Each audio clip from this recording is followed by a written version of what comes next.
Tonight, we are going to do something difficult. We are going to stop. We are going to stop the rushing. We are going to stop the scrolling. We are going to turn off the relentless machinery of the modern world. It is time to let the bright, harsh lights of the present fade away. Let the hum of electricity dissolve. Let the urgency of your notifications simply vanish into the dark. Instead, I want you to imagine a different kind of darkness. A darkness that is not empty, but thick with history. A darkness that smells of rain on dry earth, of wood smoke clinging to wool, and of old stone that has stood for 1,000 years. We are plunging headfirst into a world that is entirely different from our own. It is a world of moaning, of murmured prayers whispered in the dead of night, and occasionally the terrifying heat of a burning at the stake. We are talking about the most private, the most hidden, and the most misunderstood aspect of human life. We are talking about sex in medieval Europe. But before you tense up, before you expect scandal or shock, let me offer a fair warning. Living through this history was not easy. In fact, you probably wouldn't survive it, literally. Imagine, just for a moment, the fragility of your own existence in this time. If you were a peasant, which statistically you likely would have been, the simple, natural act of childbirth alone could kill you. And if biology didn't get you, there was always the risk of leprosy creeping slowly across your skin. There was the looming shadow of the Inquisition, or perhaps just the bad luck of crossing a jealous noble with a sword. But you are here now. You are safe, you are warm, and since there is no turning back time, welcome. So, before you get too comfortable, before your eyelids grow too heavy, take a moment to ground yourself. Dim the lights in your room. Maybe turn on a fan, letting that soft background hum mimic the wind blowing across the medieval plains. Let us ease into tonight's journey together. We are going to travel back to the 12th and 13th centuries. But we are not going to the battlefields. We are not going to the throne rooms where kings argue over maps. We are going to the quiet places. We are going to the bedroom. We are going to the confessional booth. We are going to the apothecary's shop hidden in the back alley. We are going to explore the secret history of the human heart and the human body, in a time when both were viewed as battlegrounds. So, take a deep breath, hold it for a moment, and as you exhale, let the centuries fall away. The year is 1250, the night is dark, and the story is just beginning. Open your eyes. You are no longer in your bed. You are taking your first breath in a one-room cottage. The air here is thick. It has a texture to it. It smells faintly of wet straw, damp from the week's rain. It smells of wood smoke, which hangs low in the room because there is no chimney, only a hole in the roof. And underneath it all, there is the scent of dinner, something earthy and boiled, something you will later learn is a turn-up surprise. You have been born into the 13th century. Perhaps you are in the rolling, muddy hills of rural France. Or perhaps you are in the dense forests of Saxony, near England. It doesn't really matter where you are, because the rhythm of life is the same. It is all mud and sheep and yelling right now. But as you grow, as you begin to understand the world around you, you realize something profound. From the very start, your body isn't really yours. In the modern world, we are taught that our bodies belong to us. But here, no. Here, your body is a sin sponge. Think about that image. A sponge, absorbing everything, every thought, every urge, every fleeting moment of heat. Your every twitch, every itch, every growing desire is being watched. You are watched by your parents, who sleep in the same bed as you. You are watched by your village priest, who knows the names of your chickens as well as he knows your sins. And, allegedly, you are watched by God himself. Lucky you. By the time you can walk, by the time you are old enough to help in the fields, you are hearing sermons. They wash over you every Sunday, relentless as the tide. These sermons boil your anatomy down to two basic, undeniable facts. Fact 1, it is shameful. Fact 2, it will betray you. You are taught that lust is a cardinal sin. It is not a mistake. It is a fundamental flaw. And the devil? They tell you that the devil conveniently loves hiding in warm places. And there are few places warmer or more secret than between your legs. The church doesn't just discourage sexual pleasure, it actively fears it. Why? Why this terror of the human body? Because they believe it short-circuits reason. Imagine a horse and a rider. This is the metaphor the priests use, and it sticks in your mind. Your soul, they say, rides atop your body like a nobleman on a horse. The rider is your reason, your intellect, your connection to the divine. The horse is your body. It is powerful. It is animal. It is driven by instinct. If the horse is calm, the rider is safe. But if the horse bolts toward temptation, toward an apple, toward a mare, toward pleasure, the rider is going down. And let's be honest, in the medieval village, the horse is very, very frisky. People are people. No amount of sermons, no amount of Latin scoldings can erase the basic drive to get naked with someone else. It is biological. It is undeniable. The tension between human instincts and spiritual ideals plays out every single day. It plays out in marriages. It plays out in the cold stone cells of monasteries. It even plays out in art. Spoiler alert, despite the heavy religious messaging, people are still having sex, and not always the kind that gets you a clean conscience or a baby. Now, let's say you grow up a little. You are maybe 11 or 12 years old. You are beginning to feel things, strange things.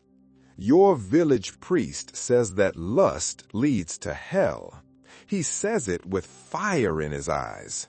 But then there is Marjorie. Marjorie, the baker's daughter with the flaxen hair. You remember the way she smiled at you once when you tripped over a goose in the village square. Suddenly, the priest's words sound distant. Suddenly, you are praying way more often, but it's not working. Not really. You are told to repress. That is the answer to everything in your world. Repress the hunger. Repress the anger. Repress the desire. They give you practical advice. Cold baths. Fasting until you are too weak to feel passion.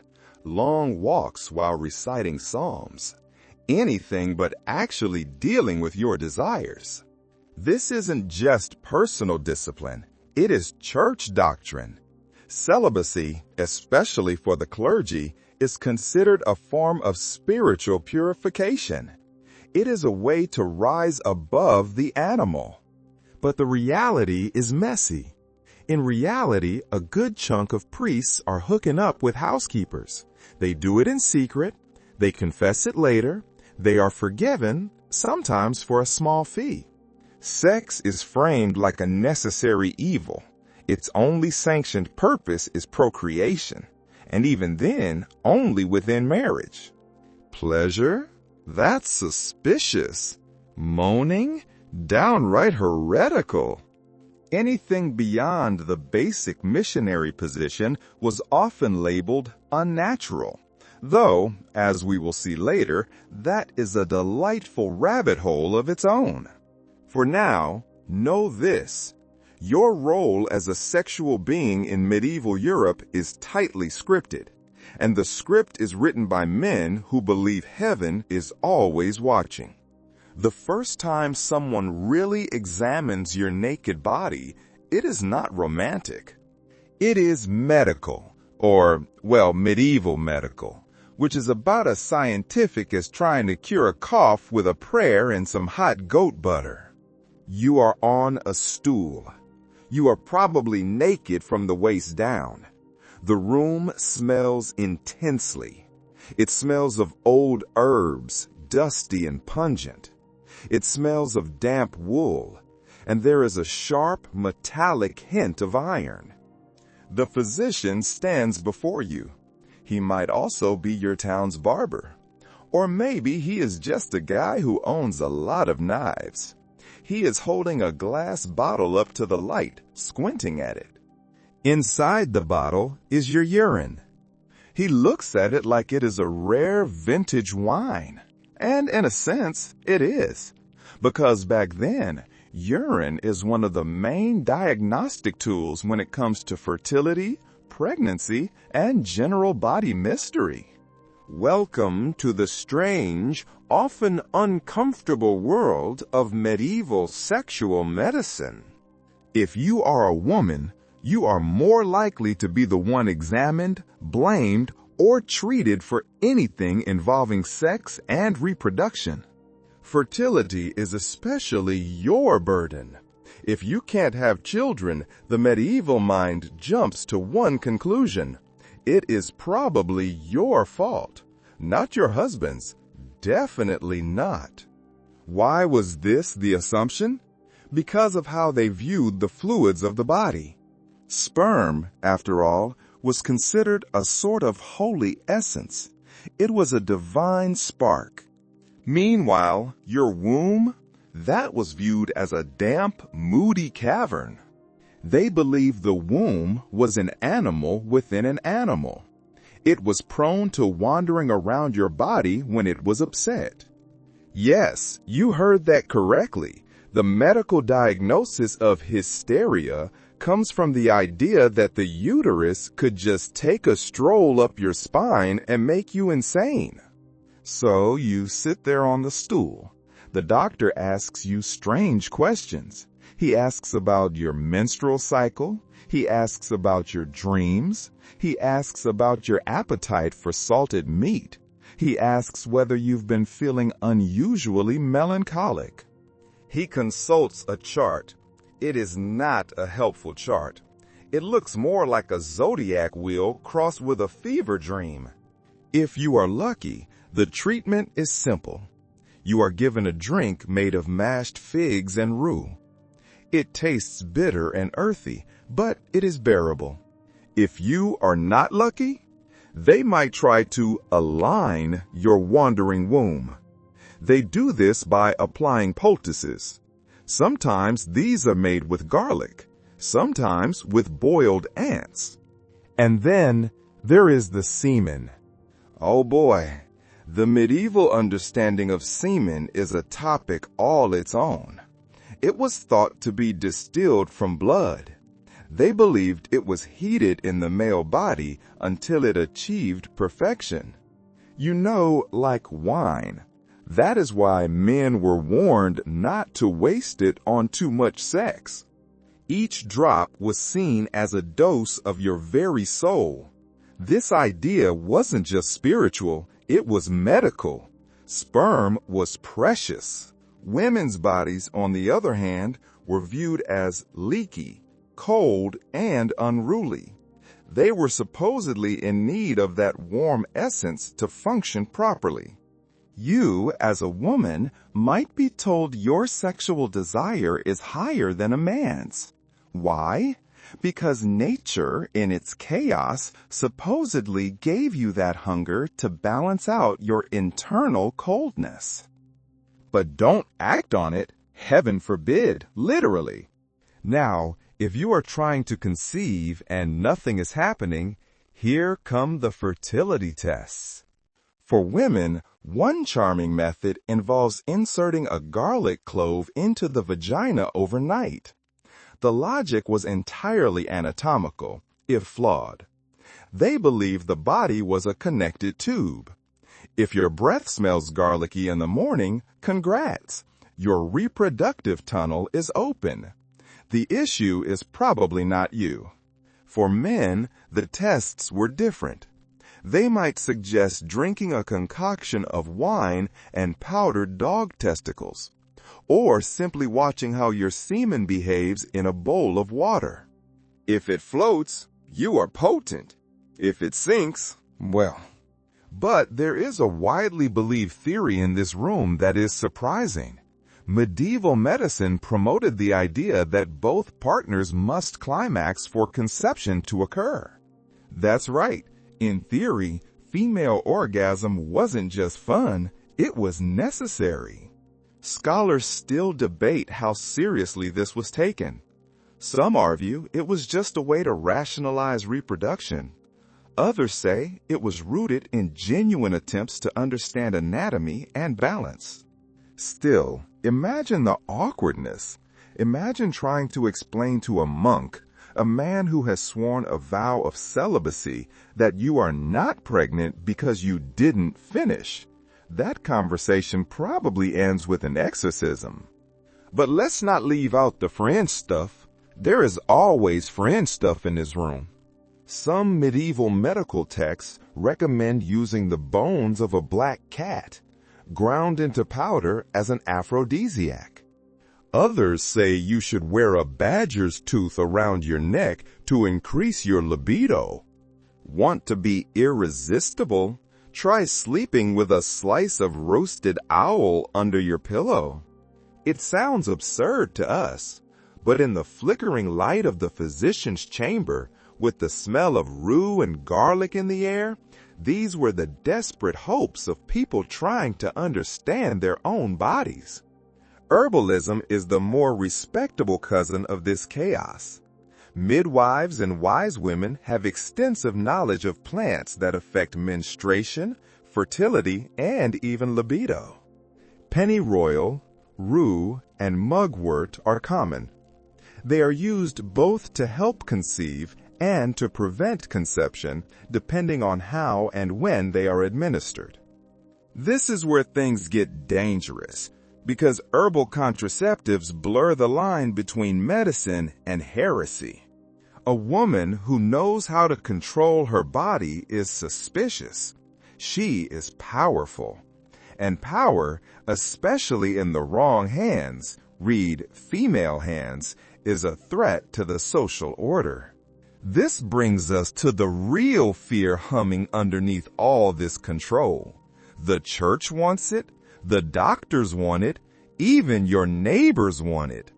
Your sexuality, especially if you are a woman, is something to be managed, explained, treated, or punished. You leave the physician's chamber clutching a bag of herbs. The air outside is cool and fresh compared to the stifling room, but you carry the weight of the diagnosis with you. Your body is a mystery, a machine of humors and spirits, and you are just the passenger. You have left the physician, but now you must face the priest. You step into the church. The air here is still. It smells of centuries of incense, of beeswax candles burning day and night, and of the cold dampness of stone. This is where the rules are written. This is where the script for your life is kept. But here is the twist. The church doesn't speak with one voice. Sure, you have the heavy hitters. St. Augustine thought that original sin was passed down through semen. Imagine the psychological weight of that.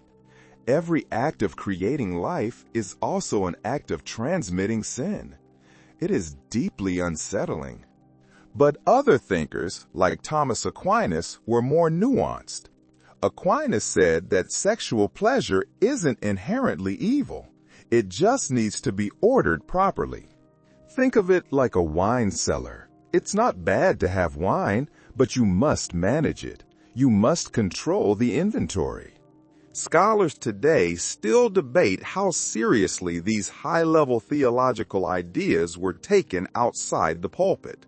Were most people terrified of going to hell over a little premarital touching? Or were they too busy just trying to survive the harvest? The fear was specific, though. It invaded your sleep. Here is a quirky fact that kept people awake at night. Some believed that nighttime emissions, wet dreams, were visits from demons, specifically seductive female demons called succubi. So break that down. If you woke up sticky, congratulations! You hadn't just had a dream. You had been ravished by a lusty she-demon. Naturally, priests had a whole protocol for dealing with this.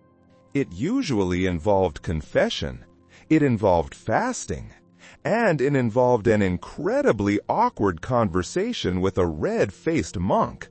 Still, the rules get blurrier when you look outside the church. Folk beliefs often ran parallel to doctrine.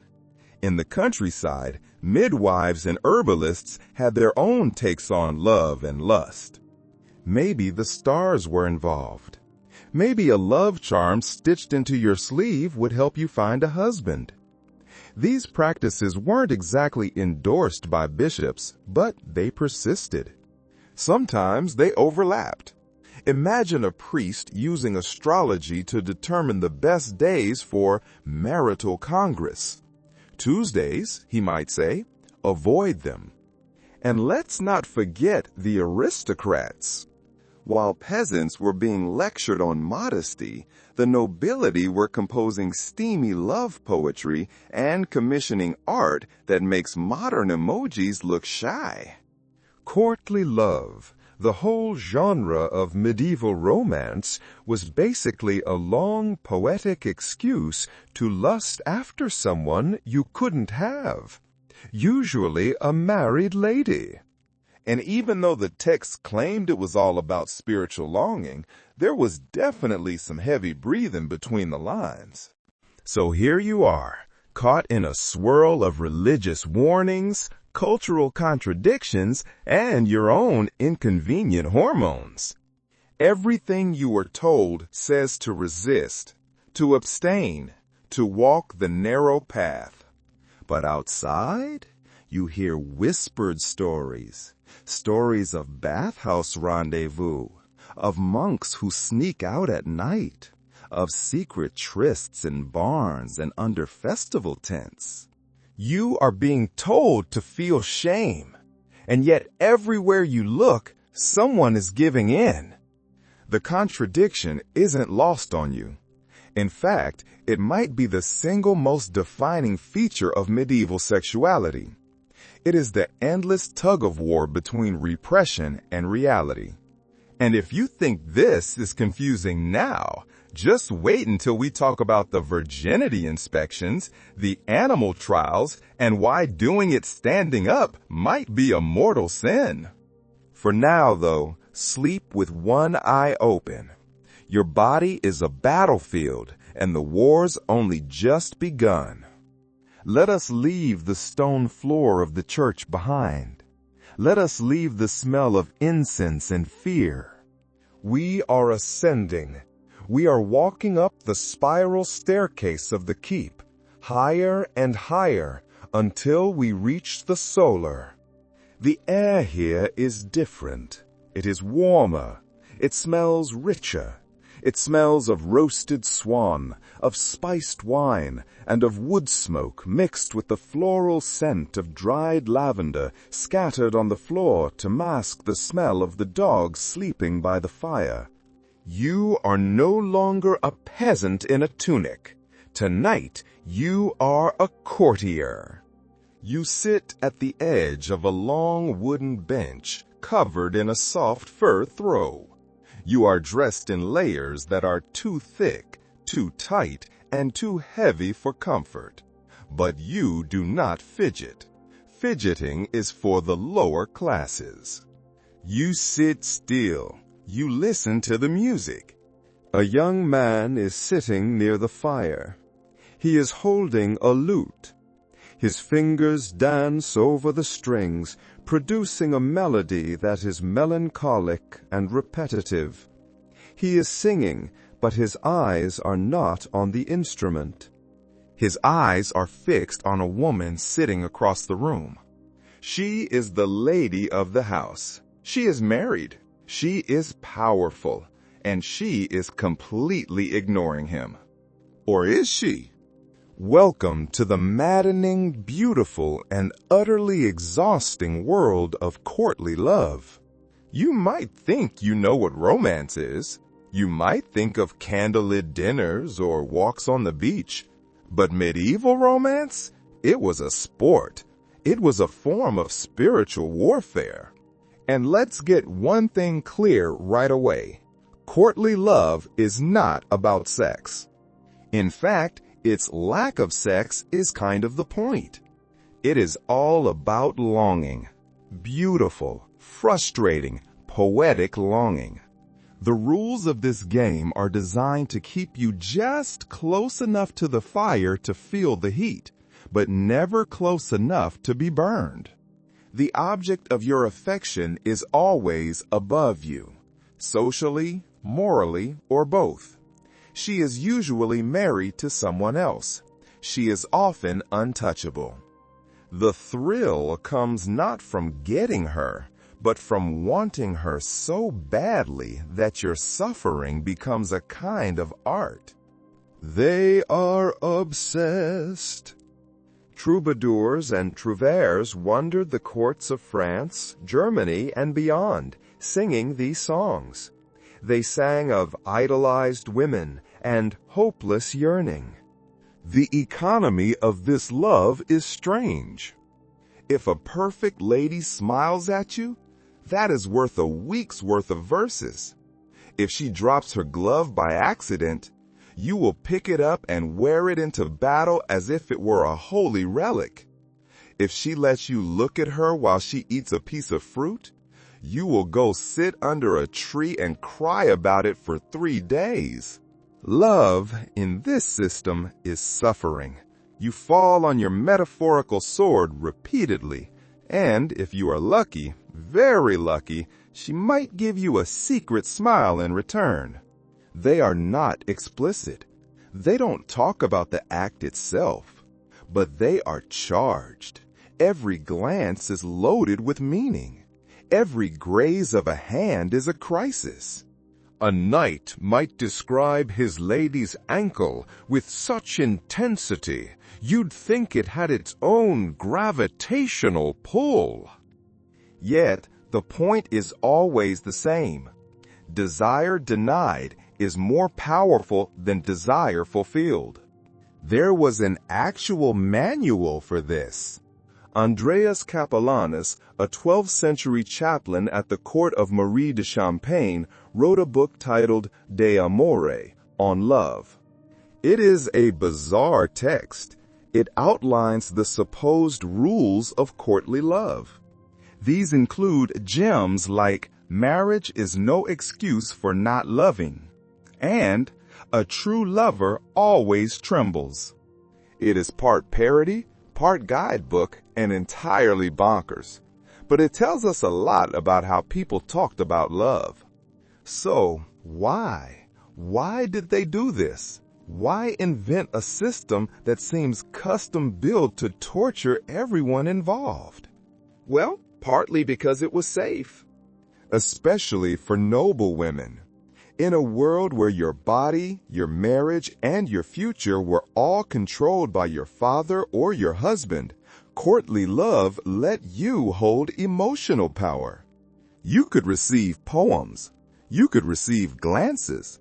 You could reject them all with a smile or a verse. You were the queen of an imaginary kingdom where hearts, not lands, were conquered. It was a rare form of agency. But dig deeper and you find the social glue. Courtly love structured interactions between men and women. It helped noble courts, which could be wildly chaotic places full of armed men, maintain a kind of elegant tension. There is a moment at the feast later that night. The lady passes you a token, a ribbon, a ring, a folded note. Your heart races. It is nothing, and yet it is everything.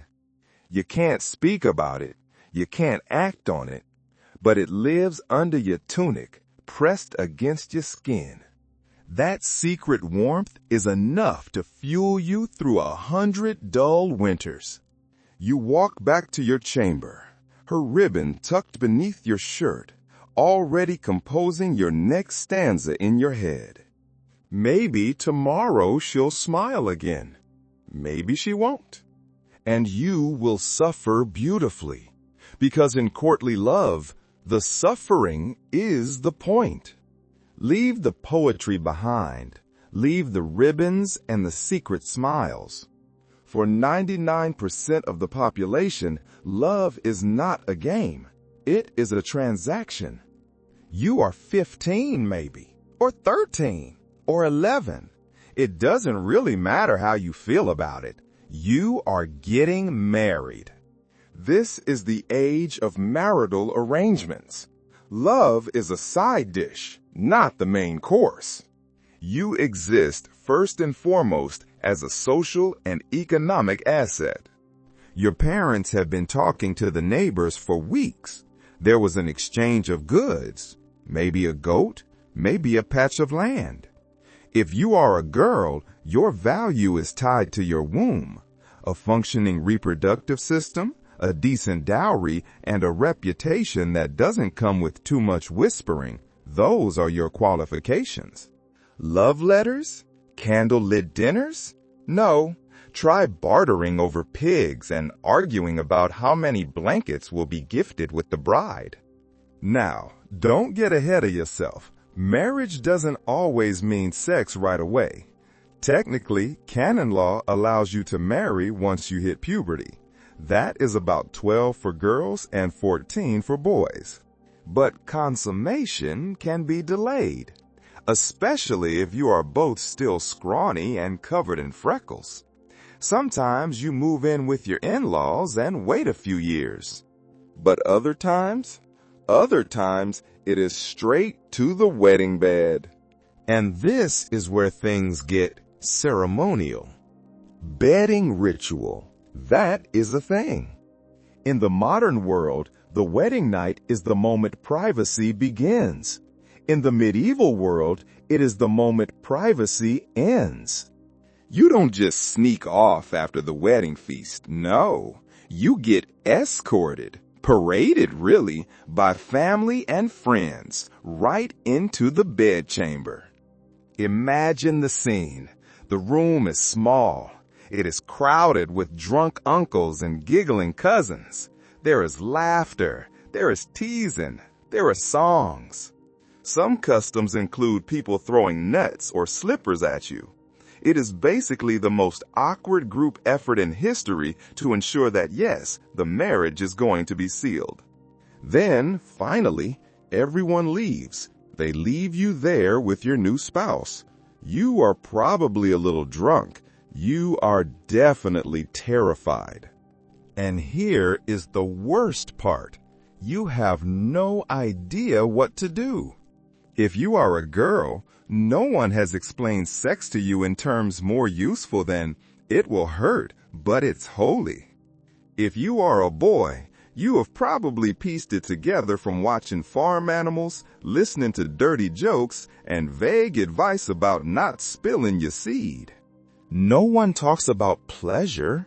No one tells you it is okay to be nervous. You are expected to just figure it out in the dark after a day of celebration and pressure. Wait, not completely in the dark. In the countryside, sometimes people skipped the ceremony altogether. Hand fasting was common. A couple joined hands, said vows before witnesses, and boom, married. No priest required. This, of course, drove the church absolutely bananas. But whether you were hand-fasted under an apple tree or married in the nave of the cathedral, the expectation was the same. Produce heirs, secure the land, survive the winter. Under the quilt, listening to the breathing of a stranger who is now your life partner, you realize that marriage is about survival. Love, if it happens, is a bonus. The night passes. It is a long, sleepless night. You stare at the ceiling beams. You listen to the settling of the house. Eventually, the sun begins to rise. The room is dimly lit by the gray morning light. You are lying on a bed covered with coarse linens. Your heart is pounding, not from passion, from fear. Tonight was the infamous first night, and with morning comes a tradition as invasive as it is brutal: the virginity test. You probably thought this was a myth or a twisted invention of some Gothic novel, but no, this was very real, very serious, and very, very uncomfortable. The door opens. It is not your husband. It is a midwife, or sometimes a group of older women from the village. They have been summoned to your bedroom. Their task? To examine you, to provide proof of your purity. The evidence most sought after is blood, supposedly shed when the hymen breaks. Sheets might be spread beneath the bed to catch this prize symbol. Blood on the linens means you are a virgin. It means you are a good wife in the eyes of your new family and the community. No blood? Oh dear, that is trouble. People talk. Rumors spread. If the marriage is politically important, you could be examined by a panel of grim-faced matrons, or worse, accused of deception or adultery. It is a strange, often terrifying ritual wrapped in layers of superstition and control. Virginity was not just a personal matter. It was a public asset. It was a currency in a deeply patriarchal economy. But here is the kicker. Many medieval women didn't bleed the first night. Medical science today tells us that the hymen is a flimsy membrane. Not all women have one. It can be stretched or torn from activities unrelated to sex.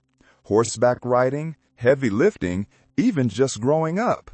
Yet, medieval people didn't know this. Their understanding was shaped by myths, limited anatomy, and cultural obsession. This led to frequent false failures. So, what does a clever woman do? She prepares. Some women anticipated this. Animal blood was sometimes used to fake the proof. A goat's or sheep's blood was discreetly smeared on sheets. Others carefully pierced the skin of their finger to produce a drop of blood. It was a grim game, a performance to meet impossible expectations. Even more disturbing were the rumors that some midwives would take bribes. They would overlook the lack of blood, or they would manipulate the results. The whole process was fraught with corruption and fear. In a society where women had little power, these tests became another tool of surveillance. And this was just the beginning. The obsession with virginity extended beyond the wedding night. Some communities enforced strict curfews for unmarried women.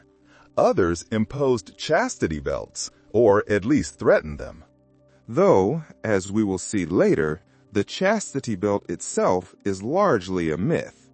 But the threat was real.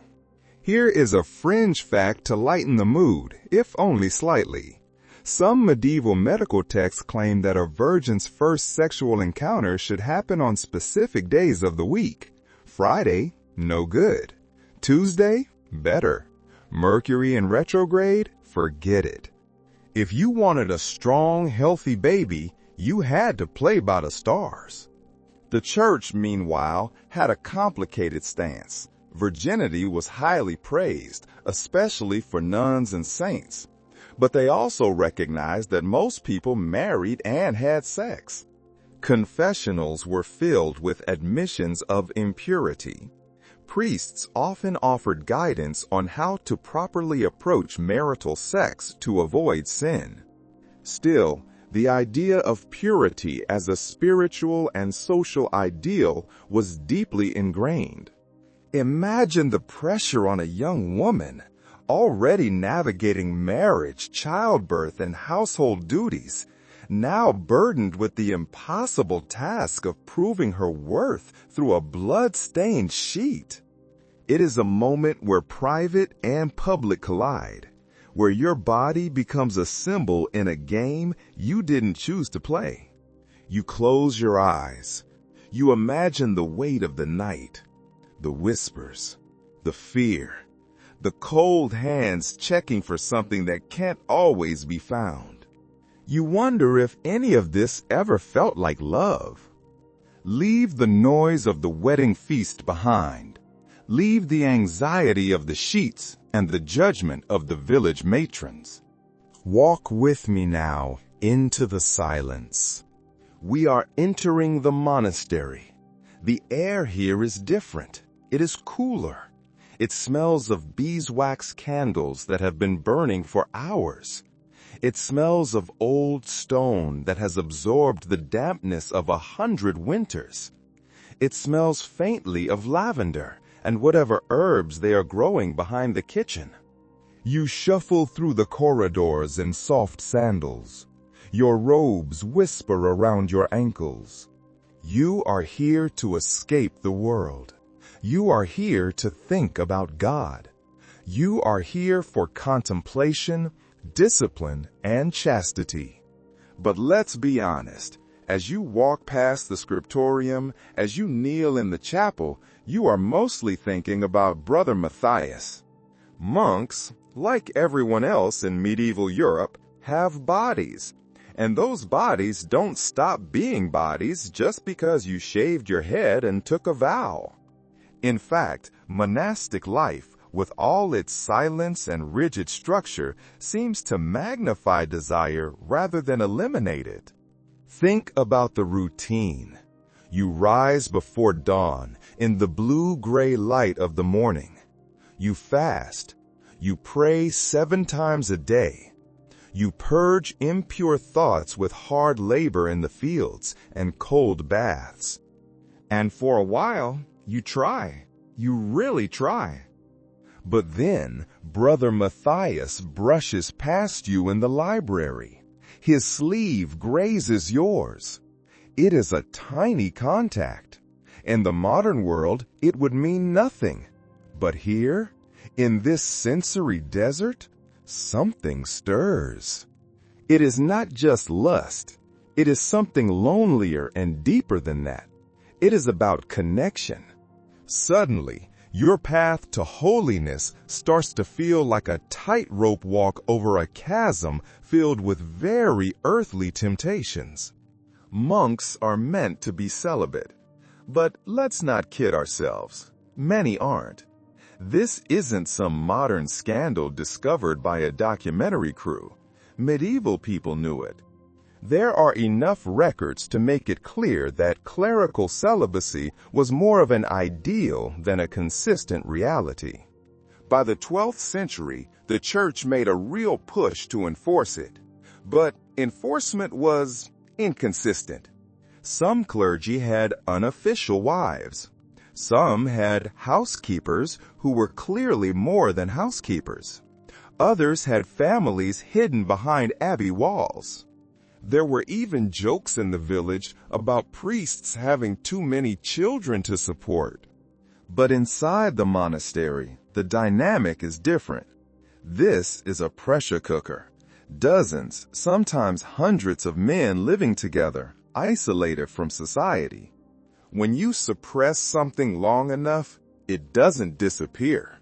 It mutates. It finds cracks to leak through. So you confess a lot. The confessional becomes both a safety valve and a trap. You kneel. You whisper your failings. You promise to do better. But the next week, you are back. In some abbeys, the confessors would ask deeply personal questions. They would dig for specifics. They wanted to know about fantasies. They wanted to know about self-pleasure. They wanted to know about nocturnal emissions. It was part spiritual guidance, part surveillance. And here is a historical fact to chew on. There were documented scandals involving monks confessing to each other in ways that veered into emotional or even physical entanglements.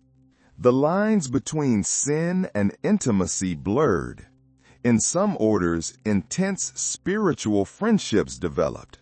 Bonds so passionate they were seen as suspect. Was it love? Was it lust? Even the monks couldn't always tell. But the church was worried. They had rules to stop this. So many rules. Some medieval monastic texts warn about the dangers of too much eye contact. Yes, really. A long gaze was seen as a pathway to temptation. They warned against sitting too close. They warned against singing too sweetly. They even warned against offering someone a particularly fluffy cushion. Think about that. In a world that tries to regulate every movement of the body, even kindness becomes a suspect act. And yet, despite all this, there is something strangely beautiful about the quiet connections that bloomed here. Not all desire ended in sin. Some of it ended in poetry. Love letters exchanged between monks survive to this day, written in Latin, full of longing and tenderness. Whether they acted on those feelings or not, the emotions were real. The monastery isn't a place where desire disappears. It is where it is refined, reframed, hidden. And occasionally it erupts. Messy, inconvenient, and entirely human. You walk back to your cell. You carry the memory of a glance or a touch. Proof that even in the most sacred spaces, the body still speaks. You are tired. You have been praying. You have been singing. Now you are working. You are sitting in the back of a candlelit room, your head bowed. You are trying to pay attention to the Latin text you are copying. The incense is thick tonight, clinging to your skin. It is warm. Your eyes keep drifting, not to the stained glass, not to the crucifix, but to the edges of the pages in the prayer book in front of you. And what do you find there, tucked beside the Psalms and sermons? A doodle. Except this isn't your typical flower or decorative swirl. It is, well, it is definitely a penis. Possibly walking on legs, possibly jousting another penis. Welcome to the strange and absolutely unhinged world of medieval marginalia. You are probably wondering, what kind of monk spends hours copying sacred texts only to add erotic scribbles to the borders? The answer? A bored one, a cheeky one, a human one. While the main text may be scripture, law, or medicine, the margins are something else entirely. They are a chaotic playground for satire, fantasy, and forbidden thoughts. These aren't official statements. They are whispers. They are rebellions. They are inside jokes scribbled in the corners of holy books.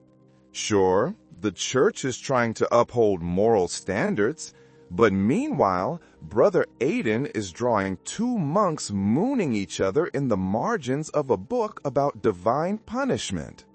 The contradiction is almost too perfect. Some of the art is absurd.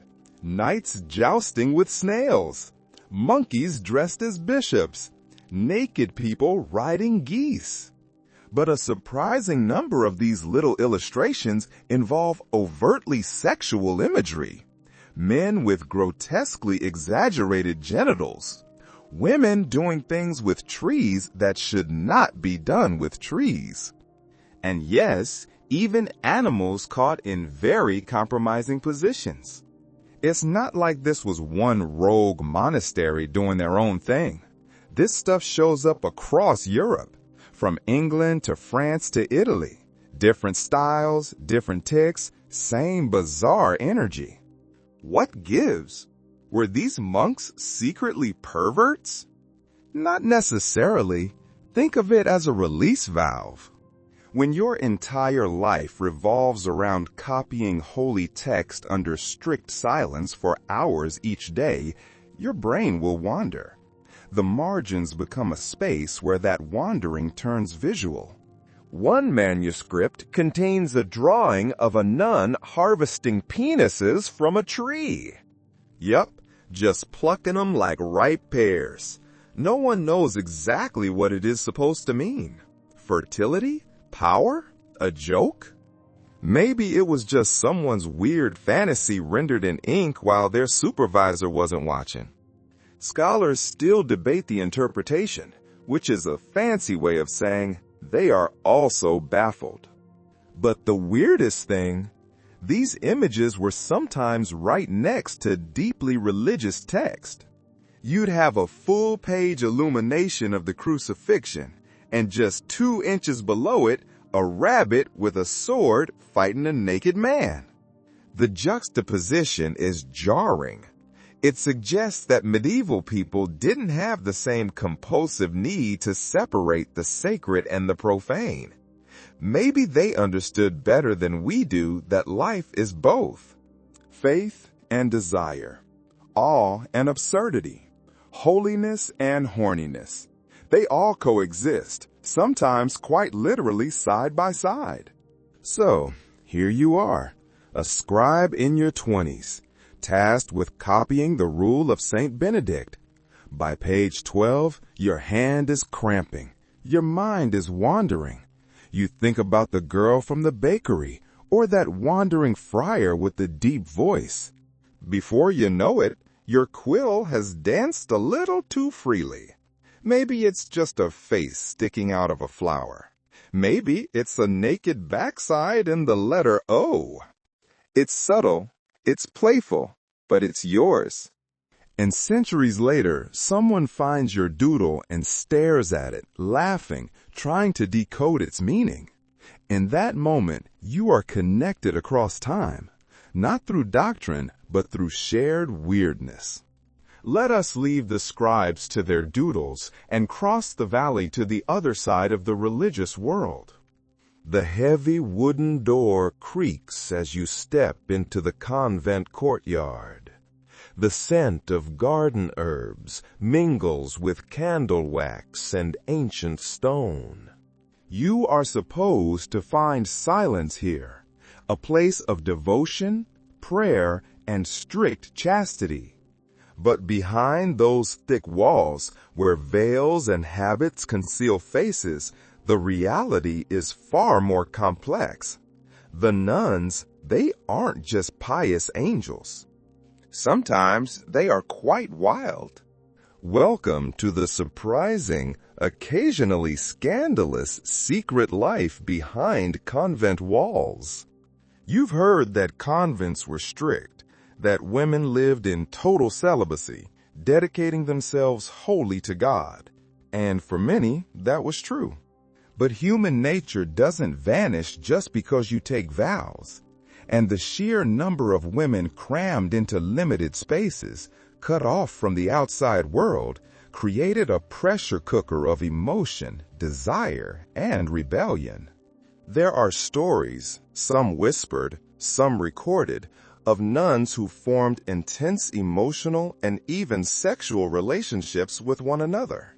These bonds weren't always condemned outright. Sometimes they were seen as spiritual friendships, intense attachments that transcended the physical. But other times, they were scandals, punishable by penance or exile. One of the more infamous cases comes from the 13th century, involving a nun accused of having a secret lover, another woman. The scandal rocked the abbey. Letters and confessions revealed that such relationships, while risky, were not unheard of. The closed environment fostered intimacy. Here is a quirky fact. Medieval medical texts sometimes advised nuns on how to suppress dangerous desires. They recommended fasting. They recommended prayer. And they recommended cold baths. Some convents even employed midwives or physicians to help with hysteria, a catch-all diagnosis often linked to female sexuality and emotional excess. Beyond lesbian relationships, convents also housed women struggling with their vows in other ways.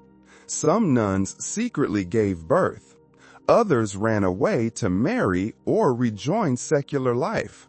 But not all convents were alike. Some were centers of learning and culture, places where women had access to books, education, and relative autonomy. Others were little more than prisons for unwanted daughters. This brings us to a fascinating scholarly debate.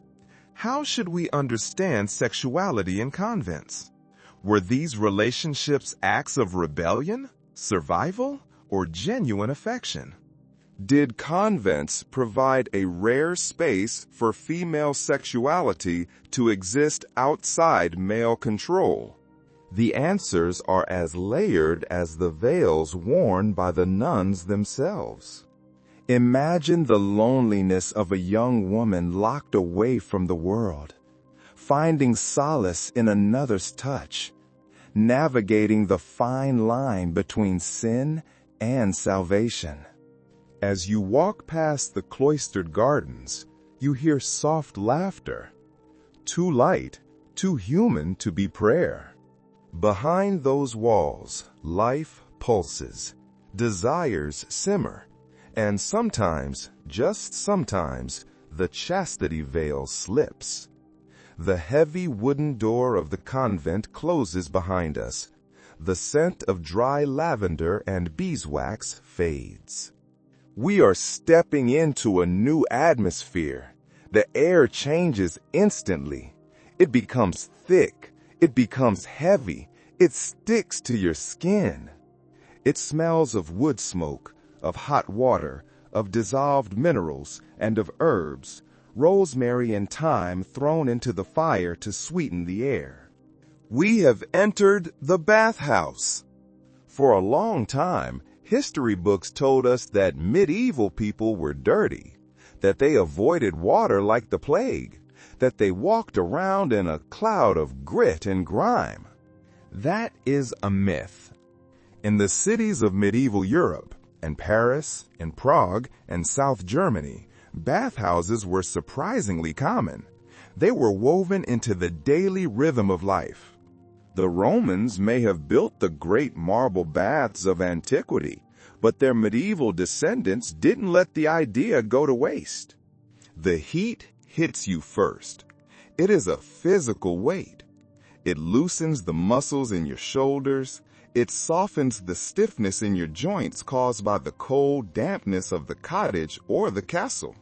You step out of your clothes, the wool tunics, the linen undergarments, and you step into the warm water. Imagine the sensation. After a week of hard labor, or a week of wearing heavy armor, or a week of kneeling on stone floors, you float. The bathhouse was not just a place to get clean. It was a social salon. Look through the steam. People are lounging in the tubs. Sometimes they are alone. Sometimes they are sharing a tub with a friend or a spouse. They are eating. Attendants bring trays of food and pitchers of wine. Musicians play softly in the corner, the notes of the lute dampening in the humid air. The atmosphere is disarming. In the outside world, everyone wears their rank. You know who is a merchant, who is a knight, and who is a beggar by the cut of their cloak. But here, in the steam, everyone is just skin. The rigid social hierarchy melts away a little. Gossip flows as freely as the water. Deals are struck. Alliances are formed. And yes, sometimes intimacy happens. The lines between a public bath and a private encounter were slippery, literally and figuratively.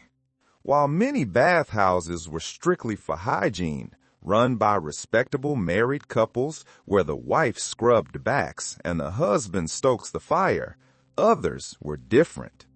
In bigger cities, you start seeing phrases in the records like serviced baths or heated companionship. You might see a man slip behind a curtain. There was even a coded language, slang used by the staff and the regulars. A long rinse might mean a massage. A double bucket might mean you are expecting company in your tub. The church, of course, was deeply suspicious of this place. Preachers stood in the pulpits and warned that the bathhouse was a gateway to damnation. They said the hot water turned cool virtue into boiling sin. They argued that seeing naked bodies openly celebrated was a scandal. But looking around the room, looking at the relaxed faces of the bathers, you realize that the church's warnings often fell on deaf ears.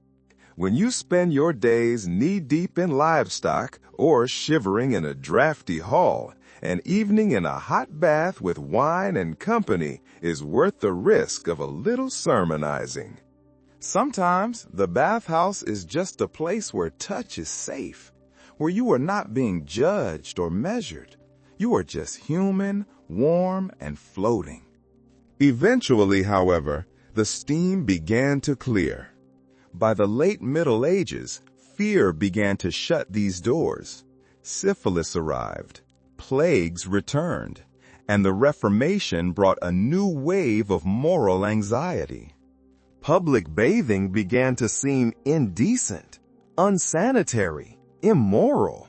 But for a few centuries, in the heart of the Middle Ages, the bathhouse was a sanctuary. You step out of the tub. An attendant hands you a towel. Your skin prunes. Your body feels heavy and relaxed. You dress in the cool evening air. The wool feels scratchy against your clean skin. The noise and dirt of the city rush back in. But for a little while, you floated. We leave the warmth of the bathhouse and step into the twilight. The city gates are closing for the night, but inside the walls, a different kind of economy is waking up. We are walking toward the district. You might assume that in a deeply religious society, the red light district would be a place of total secrecy, an underground world hidden from the law. But you would be wrong. You stop in front of a heavy wooden door. Above it, a lantern flickers. Welcome to the medieval brothel. In many medieval cities, these houses were not illegal. They were licensed. They were regulated. They were taxed. Imagine that. The city council, the same men who sat in the front pews of the cathedral on Sunday, collected taxes from the brothels on Monday. It was a pragmatic arrangement. Officials collected fees to ensure these houses operated openly, kept records, and stayed within certain boundaries. The money collected often went to fund public works. It paid for the repair of the city walls. It paid for the paving of streets. Sometimes, in a twist of supreme irony, it even paid for the building of churches. Your taxes, in a way, paid for the right to indulge. Step inside. The room is warm. It smells of cheap wine, roasted meat, and perfume. It is not a chaotic den of iniquity. It is a business. There are rules posted on the wall, just like in a guild hall. No fighting, no stealing, strict hours of operation. Violations could result in fines or expulsion. And sitting at the center of this web is the madam. She is a formidable woman. She runs this empire with a mix of shrewdness and grit. She negotiates with the city officials. She protects the women under her roof. She manages the flow of customers. In a world where women had very little legal power, some of these madams carved out a rare kind of autonomy. They owned property. They commanded respect. They built networks. Of course, it wasn't a feminist paradise. Many women were trapped here by debt or by lack of other options. The work was dangerous. Disease was a constant threat. Reputation was fragile. But the church's attitude toward this place was complicated. Historically, they condemned it. They preached against the devil's houses. But pragmatically, they tolerated it. Theologians like St. Augustine and Thomas Aquinas argued that prostitution was like a sewer in a palace. It was unpleasant, yes, but if you removed the sewer, the whole palace would fill with filth. They believed that by containing sexual activity in these districts, they were protecting respectable women from unwanted attention. It was a containment strategy, a necessary evil. So, looking around the room, you see the tension of the medieval soul laid bare. You see the desire for purity clashing with the reality of human need. You see a man hand a coin to the madam. She bites it to check its authenticity, then drops it into a heavy pouch. The sound of that coin dropping is the sound of medieval compromise. Stepping back out into the cool night air, you are struck by the contrast. Inside, there is heat, noise, and commerce. Outside, the church bells toll the hour, calling the faithful to prayer. Medieval cities lived with this duality every day. Sex here is business. Sex here is survival. And the red light district isn't a scar on the city. It is part of its very foundation. Now, let us turn our attention to an object that sits in the dark corner of our collective imagination. You have seen it in cartoons. You have seen it in movies about the Middle Ages. It is the ultimate symbol of medieval sexual control. The chastity belt. The story goes like this. A jealous knight is riding off to the Crusades. He wants to ensure his wife remains faithful while he is gone for years. So he locks her in a suit of iron underwear and takes the key with him to the Holy Land. It is a tidy story. It fits perfectly with our image of the Middle Ages as a time of brutal, possessive patriarchy, a literal lockbox for lust. But I have a secret for you. Lean in close. It is almost certainly a lie. Those terrifying metal contraptions you see in museums, most of them are fakes. They date from the 18th or 19th centuries. They were made by people in the Victorian era who were obsessed with the barbaric past. They were conversation pieces, morality exhibits, or sometimes just erotica for people with very specific tastes. Think about it practically for a moment. Medieval people were not stupid. They understood metal. They understood rust, and they understood the human body. Wearing a heavy iron belt against your skin for days, let alone years, would be a death sentence. It would cause infection, it would cause sepsis, it would be impossible to walk or to use the bathroom. So where did the idea come from? It was a joke, a dark, satirical joke. In medieval literature, the chastity belt was a metaphor. It appeared in poems and bawdy songs. It was used to mock jealous old husbands who thought they could control their young wives. It was an ironic twist, a symbol of the futility of trying to lock up desire. But the myth persisted because it speaks to a deeper truth about the era. The medieval world did want to lock women up. They just didn't use iron. They used something far stronger. They used shame. The real chastity belt was made of reputation. Women were taught that their honor was a fragile asset. They were belted by the eyes of their neighbors, by the sermons of the priest, by the fear of losing their dowry. There were herbal tonics said to cool the blood. There were virtue badges sewn into dresses. There were strict rules about modesty and silence. These were the real mechanisms of control. And yet, even with all this pressure, the medieval world was riddled with stories about sneaking around that very chastity.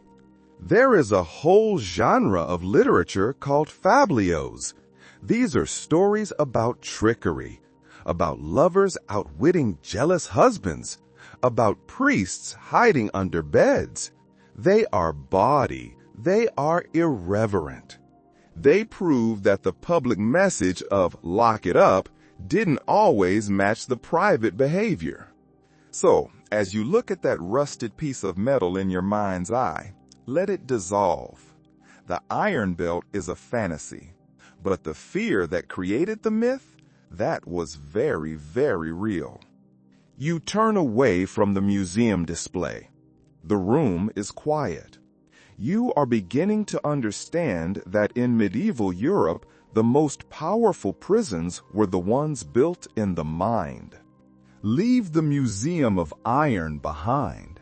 We are going somewhere older, somewhere that smells of the earth. We step off the cobblestones and duck under a low timber beam. We are entering the apothecary. The air here is thick. It hits the back of your throat.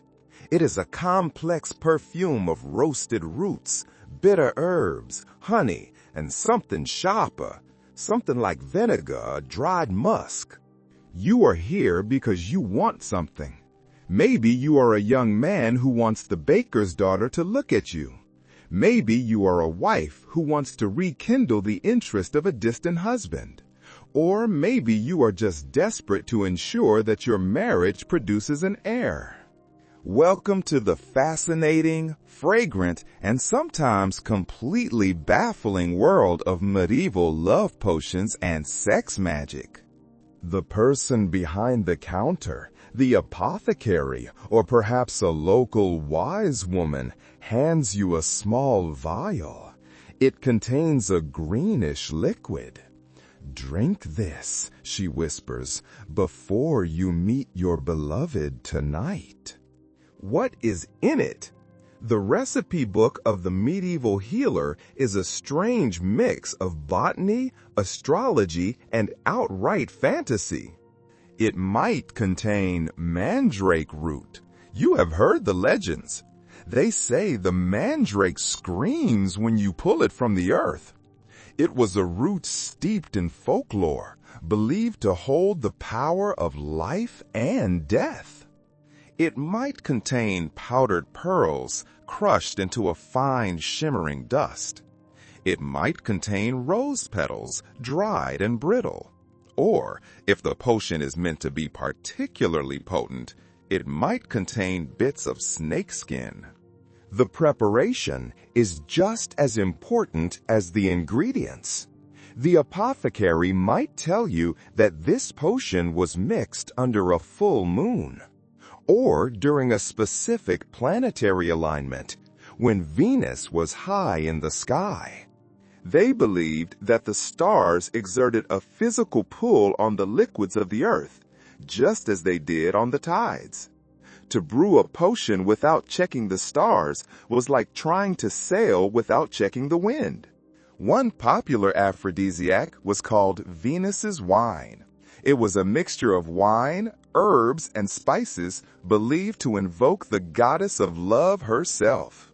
Then there were love cakes. Imagine a pastry, dense and sweet, infused with herbs said to kindle desire. These treats were often exchanged between lovers, sometimes as playful gifts, sometimes as secret tokens. You eat the cake, you hope for the magic. But let's look at the fringe shelves, the ones in the back. Some medieval recipes involve truly bizarre ingredients. Powdered crushed beetles, dragon's blood resin, which sadly is just a plant resin, not actual dragon blood, but the name carries power. Some even called for the ashes of burned love letters to be mixed into a drink. Why did people do this? Why swallow crushed beetles? Because they occupied a liminal space. They lived in a world where the line between medicine and magic was very thin. If passion was cold or blocked, they believed a potion could physically warm the blood. But there was danger here. The church condemned many of these practices. They called it maleficium, harmful magic. A woman accused of brewing love potions could be labeled a witch. Yet the allure never faded. As you hold the vial in your hand, feeling the cold glass, you realize the power of belief. Scholars debate today, was it the herbs or was it the placebo effect? Believing in the potion's power gave you confidence. It gave you hope. You pay the apothecary with a few coins. You tuck the vial into your cloak. You step back out into the street, carrying a little bottle of hope, brewed from roots and starlight. We enter the most private space of all, the bedroom. You climb into the bed. The mattress is stuffed with straw or wool. The sheets are linen, cool against your skin.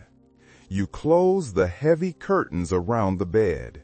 You are in a cocoon of darkness. You think you are alone with your spouse, but you are not. Metaphorically speaking, the priest is standing right there in the corner. On the bedside table lies a manual. It is a text written by a learned cleric. And the topic? The natural way to make love. You see, the medieval church had very specific ideas about what happened in this bed. They didn't just care that you were married, they cared how you performed the act. First, and most importantly, the position. There was only one position considered natural and holy, the man on top, facing the woman. Why? Because they believed it mirrored the natural order of the universe, God above man, man above woman. It was also thought to be the best position for conception. Anything else? Anything creative? That was labeled unnatural. To deviate from the approved posture was seen as a rebellion against divine law. Sexual acts against nature could include oral sex, anal sex, or even just changing the angle. These were condemned by theologians as mortal sins. Priests even had sin charts. When you went to confession, they were encouraged to ask specific questions. Did you deviate from the natural way? Did you enjoy it too much? And then there was the timing. If the positions were restricted, the calendar was a minefield. You were not supposed to be intimate on holy days. Sundays? No. Feast days of major saints? No. During Lent? Absolutely not. There was even a superstitious belief that if you conceived a child during Lent, the baby might be born with a fishtail. Not even joking. You were also forbidden from intimacy during menstruation, which was considered unclean.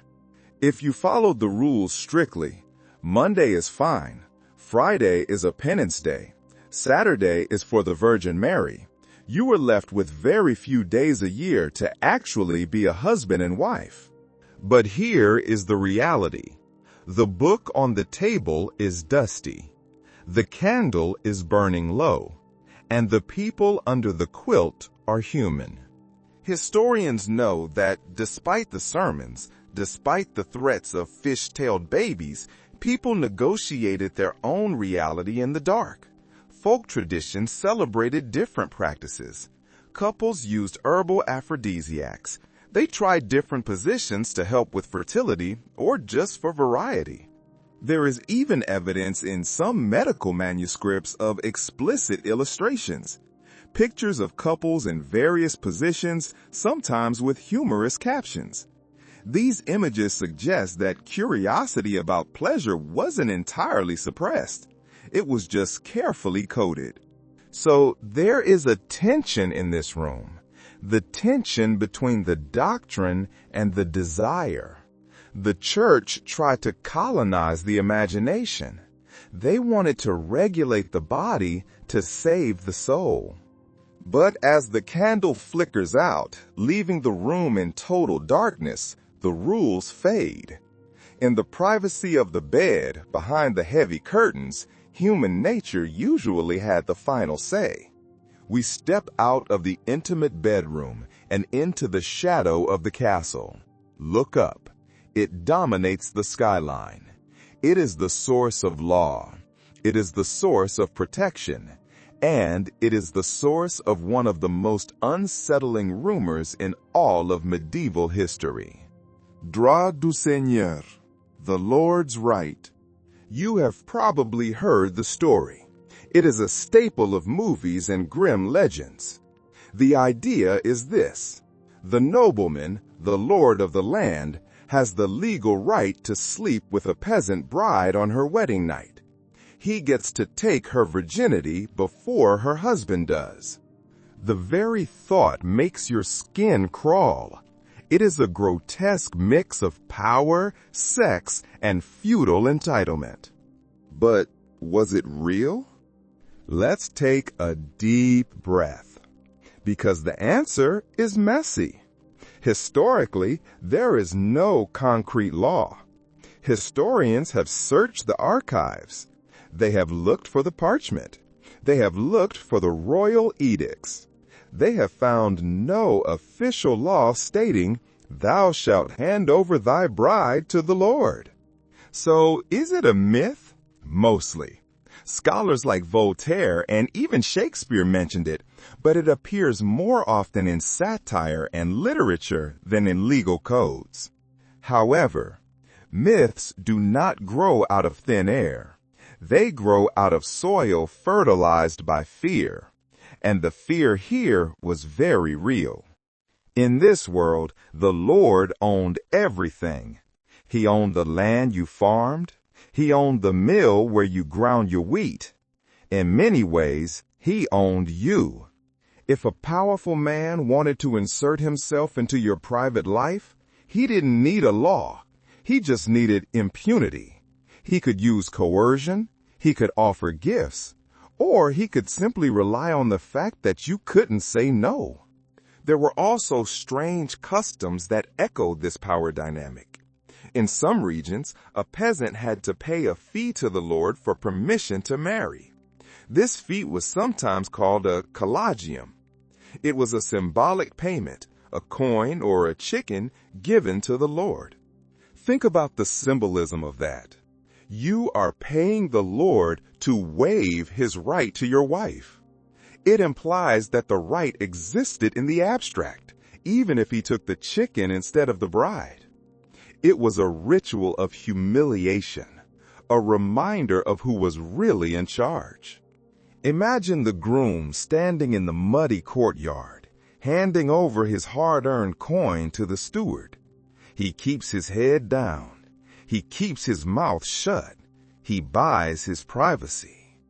So, while the Lord probably wasn't storming into bedrooms every night, the threat hung over the village like the storm clouds above us now. It captures the horror of a system that gave one man absolute power over everyone beneath him. You look at the castle windows. They are dark, unblinking eyes watching the village. The bride in the cottage is safe tonight. The rumor stays a rumor. But the fear is the true legacy of the feudal night. The castle looms above, a silhouette against the bruised purple sky. But life, real life, happens in the shadows below. We are walking through the labyrinth of the medieval city. It is late. Most honest citizens are asleep behind barred doors. But here, in the quiet corners, a different kind of history is being written. This is the history of the hidden self. You slip through a narrow archway. The air is cool and damp against your face. Your skin prickles with the awareness of risk. You are entering the world of queer love in medieval Europe. It is a world that existed, undeniably, but it was a world without a name. The medieval mind did not have words like gay or lesbian or transgender. Those are modern labels, tidy boxes we use to categorize identity. Instead, the law and the church used harsh, clumsy phrases. They called it sins against nature. They called it unnatural acts. They categorized desire not by who you were, but by what you did. And those actions were dangerous. The laws varied across Europe, but the threat of brutal penalties, excommunication, imprisonment, or death loomed large. Yet, despite the danger, human nature is stubborn. People found ways to connect. They found ways to love. They developed secret languages, a code of glances across a crowded market, a specific way of wearing a hood or a piece of jewelry that signaled to those who knew how to look. Here is a fascinating, tactile detail from the archives. In parts of medieval France, there were rumors of love stones. These were specific stones found in nature, perhaps smooth river rocks or strange geological formations. Pilgrims would seek them out. They would hold them in their hands, believing the stones possessed magical powers to attract same-sex lovers. Imagine the hope in that act. Standing in the dark, clutching a cold stone, praying for a connection that the world said shouldn't exist. And then there were those who lived entirely different lives. We find records of female husbands. These were women who dressed as men, worked as men, and married women. Some lived quietly for decades, their secret only discovered after death. Others were dragged into court, their lives dissected by confused judges. And we cannot forget the figure of Joan of Arc. She wore male armor and clothing. It was a practical choice for a soldier, yes, but it was also a profound statement of identity. Ultimately, it was one of the reasons she was condemned. The boundaries of gender were more fluid than we might think. There were days, like the Feast of Fools, where the strict rules of society flipped upside down. Men dressed as women, women dressed as men. For one night, the rigid box of medieval gender roles was kicked open, and people played with identity in the streets. But tonight, standing in this foggy alley, we are not looking at a festival. We are looking at two people holding hands in the dark. We see the courage it took to love in secret, to risk everything for a touch. The church condemned it. The courts punished it, but they could never erase it. In the silence of the medieval night, the hidden self continued to breathe. Let us leave the shadows and step into the blinding light of the crown. We are in the king's chamber. The air smells of cedar wood, heavy rose perfume, and anxiety. You might think that being a king or a queen meant you could do whatever you wanted. You might think power equals freedom. But in the bedroom, you were a prisoner of your own crown. Royal sex was not private. It was political. It was diplomacy wrapped in silk sheets. The primary goal, the only goal that really mattered, was the heir. A legitimate, healthy son to secure the dynasty. If a queen failed to conceive, it wasn't just a personal tragedy. It was a geopolitical crisis. It was treated like a failure of state. And because the stakes were so high, privacy was non-existent. Imagine this. It is your wedding night, but you are not alone. In some courts, the bedding ceremony was a public event. The newlyweds were not just left to figure it out. They were escorted to bed by a procession of family, friends, and courtiers. The priest would bless the bed. People would throw stockings for luck. And in some extreme cases, witnesses would stay in the room or right outside the door, listening, waiting for the deed to be done so they could sign a document confirming the marriage was consummated. Think of the pressure. Think of the immense weight of all those eyes. Henry VIII is the famous example. His entire reign and the course of English history was dictated by what happened or didn't happen in his bedroom. The lack of a male heir tore the church apart. And the medical intrusion was constant. Kings had court physicians who monitored their vigor like they were prize racehorses. They would inspect the king's urine every morning. They would prescribe diets to boost potency. Some monarchs turned to the fringe, just like the peasants in the apothecary shop. They used aphrodisiacs made of powdered pearls or gold dust. They wore talisman rings believed to channel energy. They were desperate to prove their power, desperate to secure their legacy. And yet, amidst this frozen, golden landscape of duty, there were still hearts beating. Kings and queens exchanged letters full of coded passion. They wrote poetry to each other. Sometimes they even loved each other. But as you look at the velvet curtains and the gold-leafed ceiling, remember this. The peasant in the barn had more freedom in the dark than the king on his throne. The royal bed was a battlefield, and the war was fought with the body. The perfume of the court is gone. It is replaced by the sharp scent of iron, sweat, wet wool, and wood smoke. We are on crusade.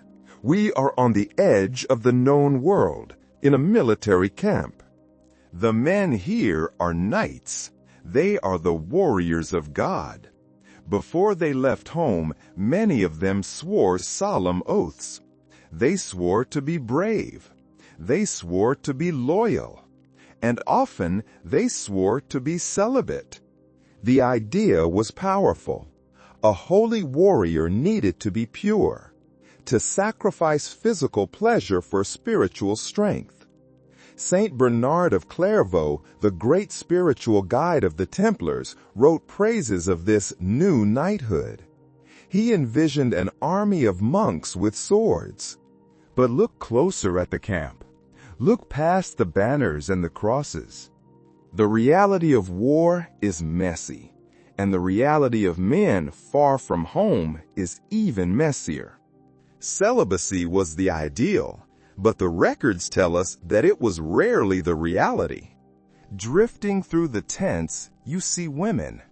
History often pushes them to the margins, but they are here. They are called camp followers. They were essential. They did the laundry, they cooked the food, they nursed the wounded, and yes, they provided companionship. The church disapproved, of course. They tried to ban women from the camps, but the commanders were pragmatists. They knew the truth. You cannot keep an army of thousands of men content with prayer alone. The knights grappled with this. We have confession records where they admit to their campaign sins. They were torn. They wanted to be the holy heroes of the songs, but they were human men, lonely and afraid of dying tomorrow. And in this all-male environment, other desires surfaced too. Relationships formed between soldiers. Camaraderie turned into intimacy in the cold nights. Scholars debate how common this was, but records of accusations attest to its presence. There is a touching detail hidden in the history of these brutal men. Some knights carried love tokens. A handkerchief embroidered by a wife back home. A ring given by a lover. A lock of hair. They kept these tokens tucked inside their armor, pressed against their chest. A reminder of a softer world. A reminder of humanity amidst the violence. The wind picks up, rattling the tent poles.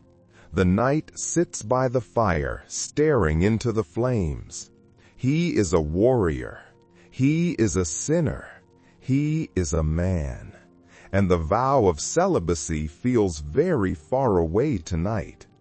The fire in the camp dies down. The soldiers sleep. The king sleeps. The peasant sleeps. And we drift with them into the dreamscape. But in the medieval mind, sleep was not a sanctuary. It was not a place of emptiness and rest. It was a dangerous frontier. You are lying in bed. The room is pitch black. You feel a weight on your chest, heavy, crushing. You try to move your arms, but they are pinned. You try to scream, but no sound comes out. You are having a nightmare. But to you, in this time and place, this is not a trick of the brain. This is not sleep paralysis. This is a visitation. Welcome to the terrifying world of incubi and succubi. These were the demons of the night. The succubus was a female demon who seduced men. The incubus was a male demon who preyed on women. They were believed to sit on your chest, draining your vitality, stealing your breath, and leading you into sin while you were helpless. This belief was terrifyingly real. If a man woke up with evidence of sexual arousal, a nocturnal emission, or wet dream, he didn't think, oh, that is biology. He thought, I have been ravaged by a demon. It was a source of immense spiritual anxiety. Was it a sin? Did you invite the demon in with a stray thought during the day? Theologians debated this endlessly. Manuals for priests had entire sections on how to counsel penitents who were troubled by such experiences. And then there was the darker side of this fear, witchcraft. In the late 15th century, a book was published that changed everything. The Malleus Maleficarum, the Hammer of Witches. It was a manual for hunting evil, and it devoted significant attention to the sexual crimes of witches. It claimed that witches had illicit sexual encounters with demons. It painted vivid, terrifying pictures of women flying naked through the night sky to attend Sabbaths, wild, unholy orgies in the woods. It turned the natural mysteries of the night into a conspiracy of evil. So, people developed defenses. They slept with iron under their pillows. They recited charms. They avoided sleeping on their backs. There were even rumors about animals. Owls, bats, and wolves were seen as creatures of the night, connected to these demons. If you heard an owl screech outside your window, you might cross yourself and whisper a prayer. Lying there in the dark, listening to the settling of the house, you realize that for the medieval person, the boundary between the physical world and the spiritual world was porous. The wall between the pillow and the pit of hell was very thin. A dream wasn't just a dream. It was a battlefield for your soul. And the most dangerous sins were the ones that happened when your eyes were closed. The nightmare fades. The sun rises. But the horror doesn't end. It just changes shape. We are in the public square. The mood is aggressive. The air is thick with judgment. You hear the noise first. It is deafening. It is called a charivari, rough music. People are banging pots, blowing horns, and yelling mocking songs. They are surrounding a couple who have been dragged out of their home. This is the theater of public penance. In medieval Europe, sex might have been private, but sin was public. If you committed adultery, if you were caught in a forbidden relationship, the community made sure you paid the price. The couple on the platform is being shamed. They might be forced to walk through the streets half naked. They might have to carry a heavy candle. They might have to wear a sign declaring their sin. It was humiliation designed to be a deterrent. The church and the town authorities worked hand in hand here. It wasn't just about saving your soul. It was about maintaining social order. If a wife beat her husband, or if a husband was too old for his young bride, the neighbors might stage a charivari to mock them. It was a way of saying, you are disrupting the natural order. There were even officials, sometimes called sin catchers, who investigated rumors of sexual misconduct. Imagine that. A police force for morality, lurking in the shadows, listening at windows. The punishments could be severe: whipping, branding, banishment. Women especially faced harsh consequences. Their heads might be shaved. They might be locked in stocks. But mostly, it was the shame. You watched the couple standing there, tears streaming down their faces. You realize that in this world, your reputation is your life. To lose it is a kind of death. The noise of the banging pots echoes off the stone buildings. It is a harsh, discordant sound. A reminder that the village is watching, always watching. We retreat from the public eye back into the private quiet of the sick room. Here, the air is warm and smells faintly of vinegar, rosewater, and sickness. We cannot talk about the medieval body without talking about its fragility. In a world without antibiotics, without germ theory, the body was a mystery. You are sitting with a physician. You have come because you are worried. A rash, a fever, a swelling that won't go away. Welcome to the perilous world of medieval disease. We often think that sexually transmitted infections were a modern problem. That is not true. Medieval people knew that certain afflictions came from intimacy. They recognized the sores, they recognized the pain. But their explanations were a jumble of confusion. The doctor might tell you that your humors are imbalanced. He might blame the stars. By the late 15th century, a new shadow fell over Europe: syphilis, the French disease. It spread rapidly, bringing with it a wave of terror and stigma. But even before that, there were dangers. Watch the physician at work. He holds a glass flask up to the firelight. He is examining urine. He looks at the color. He smells it. He is trying to read the body's secrets through its fluids. The treatments he offers are a mix of hope and horror. He might prescribe a bath in rose water. He might suggest you wear an amulet. Or if it is syphilis, he might offer you mercury.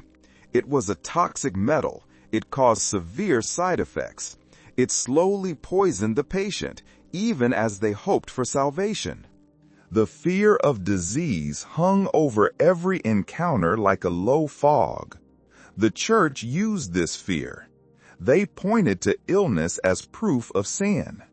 And yet, despite the fear, despite the risk of pain and death, people did not stop seeking each other. The drive for connection was stronger than the fear of the invisible. You drink the bitter draught. You lie back on the pillow. You close your eyes. And you hope. We have walked a long road tonight. We have seen the harshness of the laws and the cold stone of the cells. We have seen the iron of the myths and the fire of the punishments. It would be easy to look back at medieval Europe and see only darkness, to see a time of repression, fear, and silence. But look closer. Look at the spaces in between the rules. For every sermon preached against lust, there was a poem written celebrating it. For every law forbidding touch, there was a hand held in the dark. Think of the people we have met, the women who outsmarted the virginity tests with clever tricks, the monks who found friendship and love within the cloister walls, the peasants who used herbal charms to take control of their own hearts, the scribes who drew laughter in the margins of holy books. The medieval world was messy. It was paradoxical, but it was deeply, undeniably human. The church shouted for order. They wanted a world of perfect, chaste angels. But the people chose to be human. They laughed in the bathhouses. They whispered in the haylofts.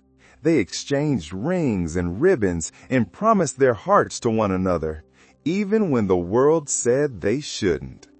Desire is resilient. It is like water. You can build a dam of laws. You can build a wall of shame. But the water will always find a crack. It will always find a way to flow. So, when you think of these people, your ancestors, do not think of them only as victims of a harsh time. Think of them as survivors. Think of them as rebels in their own quiet way. They lived in a world of shadows, yes, but they found the light in each other. They found warmth in a cold climate. And in that way, they are exactly like us. The fire in the hearth has burned down to embers. The village is asleep. The castle is silent. The history books are closed. It is time for us to leave this world behind. Imagine yourself stepping back through the mist. The smell of wood smoke fades. The cold stone floor beneath your feet is replaced by the softness of your own bed. You are back in the safety of the present. You are warm. You are comfortable. You are safe. Let the stories of the past drift away like smoke. They are just echoes now. They cannot touch you. Feel the weight of your body sinking into the mattress. Your legs are heavy. Your arms are heavy. Your shoulders are loose and relaxed. The tension of the day is gone. The worries of the medieval world and the modern world are far away. There is only the dark. There is only the quiet. You have journeyed through centuries tonight. You have seen the secrets of the human heart. And you have learned that across all of time, the need for rest, for peace, and for dreams remains the same. Let your breathing slow down. In and out. In and out. The night is yours. The sleep is waiting. Drift away. Float. Sleep.